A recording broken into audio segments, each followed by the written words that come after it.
Hello everyone and welcome to the first game we'll be showing from the Julius Baer Generation Cup. It is the 7th of 9 events of the $1.6 million Meltwater Champions Chess Tour, and it's Arjun Erigaisi versus Magnus Carlsen. So Magnus is back, and for those of you who are wondering, and I know everyone will be asking this in the comments, when is Magnus playing Hans? Magnus is playing Hans in round 6 of the preliminaries, and then we'll see, we'll take it from there. If the game happens. So let's dive straight into it. It's a very quick game, so don't blink. Arjun has the white pieces and he opens with pawn to e4, and Magnus already with a nice surprise pawn to g6. The modern defense, the Robatsch defense, he has played it before, and of course when you're facing Magnus you have to be ready for it. We have d6, d4, d6, knight to c3, and now bishop to g7. We have bishop to e3 and now pawn to a6. You can see very modern stuff happening here.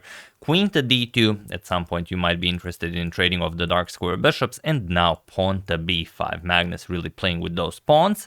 Pawn to f3 and now knight to d7. Having c5 and d5 ready to be fired up. We have h4 and now knight g2 f6. We have castles queenside and now pawn to h5, not allowing any quick g4 or h5 g5 attacking sequences. So here pawn to e5, and now if black had to retreat, then of course white would be very happy. Even e6 is an idea, so Magnus goes forward, pawn to b4, as one usually does in every position. And here the position is a known one. Knight to e4 is a known move, and also knight to a4 is a known move, and those are okay. But knight to b1 is a new move, so already as of move 10 we have a completely new game. But after this move it is kind of hard to defend white's position, and the Magnus will now demonstrate why.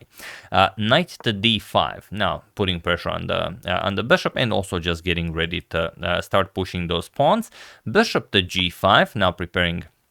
If something like c5, then you can capture here. The pawn is pinned, so knight 7 to b6, and we have rook to e1. As Carlsen's king is still in the center of the board, it does make sense to prepare an attack against him, or even just force him to castle kingside, which he doesn't. He goes just bishop to e6. He wants to attack Arjun's queenside, and now pawn to f4. Now it's interesting that white already played d4, e5, f4, h4, but it's very hard to attack black's setup when executed in this way. Even with the black king still in the center of the board, you can't just push something. So here we have queen to d7 by Magnus, now getting ready to start pushing that pawn, and also queen to a4 is a move at some point. We have bishop to d3, and now pawn to a5. We have queen to e2. Here, it's not easy to find the move for white. Like I said, you really want to push some pawns, but there really aren't any good pawn pushes. f5 is covered, and also g4 is covered. So how are you breaking through here? The fact of the matter is you are not.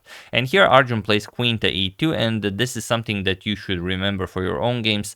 When you've castled queenside in structures like these, it's it's sort of, maybe you could have this like in a knight or with opposite side castles. Okay, if c5, c captures, and d4 was played, something similar. But if the queen is on e2, Magnus gets a great idea. He castles queenside. The point is you can't really start c5, bishop b5, and okay, you blunder your queen.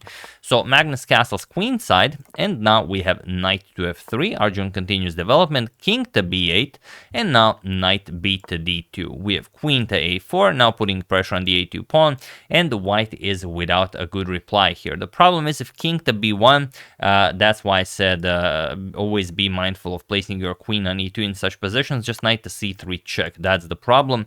Now you have to capture, and once you capture, just queen a3 and you're getting checkmated. Knight a4 and queen to b2 will be checkmate. There's no good way to stop this. However you try, it's just not possible.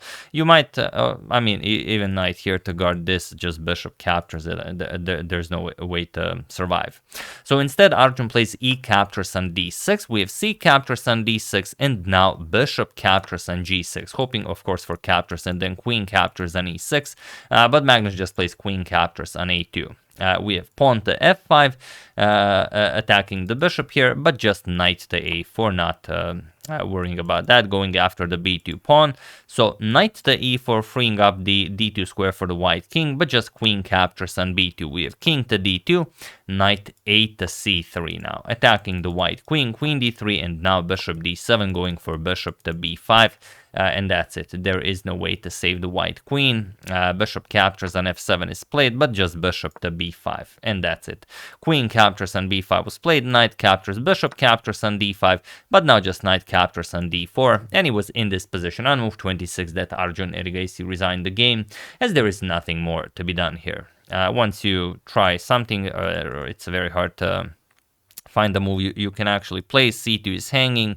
Let's say knight captures, queen captures with check. You lose the bishop, so there's really not all that much you can do. You can defend with rook to c1, but just rook to c8. You're gonna pile up on that pawn, and that's pretty much it. So yeah, nicely played by Arjun, but it's hard to say if this was if he messed up the preparation, as like I said, knight e4 and knight a4 are the known moves that actually work in this position for white, or did Magnus just not fall for any trick in the preparation? Whatever the case, very nicely played by Magnus. He took advantage of the only opportunity basically Arjun gave him and did not let go for the rest of the game. So yeah, thank you guys for watching. I would like to thank Matthew Gardner, Luke Longbone, Joy Tyler, Laura York, and Marcelo De Barros for contribution to my channel. Thank you a lot. I really appreciate it.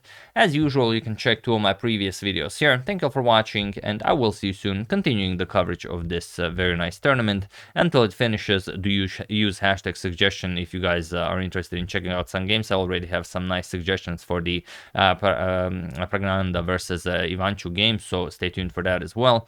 But yeah, that's pretty much it. Hope you guys enjoyed it. See you soon, and well, have an excellent rest of your day or evening.